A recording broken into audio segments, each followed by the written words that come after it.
jingpni kubor halor ka jiyo bankem ka anti narcotic task force ANTF jong ki pulit ka is ka sil district ha ka jiyo trai lang bat ki pulit ka madarating police station yaw way briu basuba Khaii Drok saka arwar trip jeliu arjar pusaw lala bantep bau news Snar nong Khaii Drok sudeu balai thu kerteng kum lukhun kha jong kuki replies nam karta bat badeiru bala Shongthait naka kam Shipai haka khubor ka bangladep ban penmi ngila pentep banau new brio ki pulit ki leo Kurup riu sunduk saban usuba Drok heroin bat na ka cimpentep ki pulit akalai terik naitung arjar pusaw lalap bahkin riu tuli ki sunduk saban udrok heroin udon kumba riu pukhandai poin saupuai gram bat kapisa kaboy Kurup kadon arpuai hajan riu spa tingka yaw ni Snar nong Khaii badei umanipuri lakem yu nakayeng sa kabadon hatem besok madarating blok E yakani kies la register mukot duma persya yu new brio ha madarating police station bat ka jingto kit yu kadang ya chakmat bat ka khubor na ki pulit ka pentip ru panayeng sa ajung la Kurup yak scooty ka badon yu registration number MN not iway y prapra ar not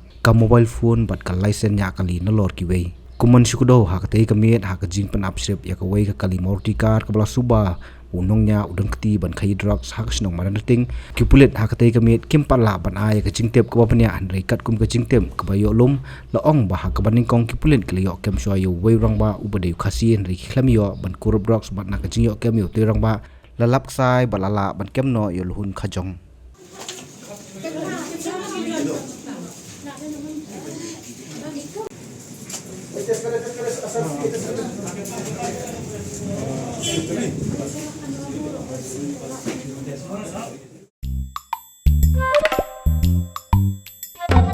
Habatin, pej bahagi ki sharp plus F. Ka plus F? Hakabam bangi bam dunaki eki batay kamet. Namar kata habathiru atau kau kamlu ka umpnyang kadut pej ya ka sharp plus F haka jingsom.